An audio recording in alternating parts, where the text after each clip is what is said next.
Hi everyone. Early morning work బిజీలో డీమార్ట్ వైపు వెళ్ళిన పని ఏమో కానీ డీమార్ట్ అప్పుడే తీసేలేక డీమార్ట్లో దూరేసాం.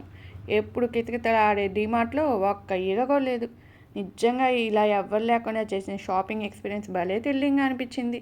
మా పిల్లలేమో కాసేపు డీమార్ట్ సామ్రాజ్యం కాసేపు మాదే అనుకొని విచ్చలవిడిగా షాపింగ్ స్టార్ట్ చేసేసారు. కాసేపు ఏమో స్నాక్స్ అంటారు, కాసేపు ఏమో నైట్ డ్రెస్సెస్ అంటారు. మా పాపకు కావాల్సింది మా పాప ఏమో సెలెక్ట్ చేసుకుంటుంది. ఇది కొనిపి మమ్మీ, అది కొనిపి మమ్మీ అని నన్ను సెలెక్ట్ చేసేసుకుంటుంది. మరో పక్క ఏమో మా బాబు ఈ కొని మరోవైపు మా దీపుకు కావాల్సింది మా దీపు సెలెక్ట్ చేసేసుకుంటున్నాడు.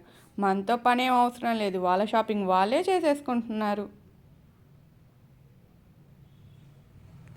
క్లాత్ షాపింగ్ అయిపోగానే టాయ్స్ దగ్గరికి వచ్చేసారు. మమ్మల్ని ఎవరు డిస్టర్బ్ చేయొద్దురా బాబోయ్ అన్నట్టు బిజీగా ఉన్నారు.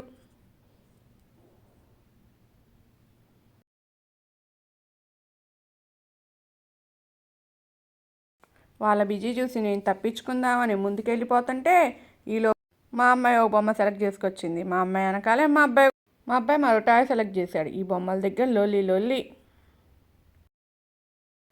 నేను అటువైపు వెళ్తే వీళ్ళు ఇటువైపు వెళ్తారు. వీళ్ళు ఎటు వెళ్ళారో నేను ఎత్తుక్కోవడమే సరిపోయింది.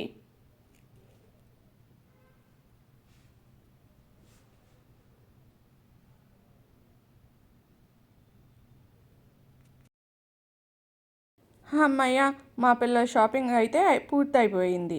ఇంకా నా షాపింగ్ స్టార్ట్ అయింది. గ్రాసరీ సెక్షన్కి వచ్చేసేసాం. ఏ సెక్షన్కి వచ్చినా ఎవరూ లేరు.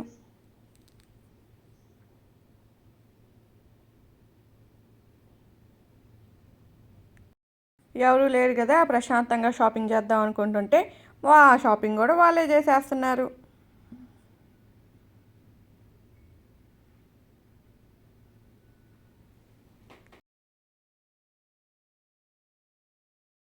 గ్రాసరీ సెక్షన్ అయిపోగానే స్టేషనరీకి వచ్చేసాం.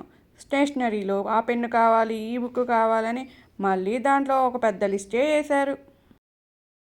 ఇలా మా మార్నింగ్ వాక్ డీమార్ట్లోనే కంప్లీట్ చేసేసి అన్ని సెక్షన్లు తిరిగేసేసి మా ఆయన మొహం చూడాలి. మా పిల్లలు చేసిన లొల్లికి, షాపింగ్కి, ఆయన బిల్లుకి మా ఆయన అవాక్ అయిపోయి బాయ్ బాయ్ అంటూ ఇంటి దారి పట్టాం. ఇదేనండి మా డీమార్ట్ షాపింగ్. ఇలాంటి షాపింగ్ ఎక్స్పీరియన్స్ మీకు ఉంటే బాక్స్లో కామెంట్ చేయండి. నా ఛానల్ని సబ్స్క్రైబ్ చేసుకోవడం మర్చిపోకండి.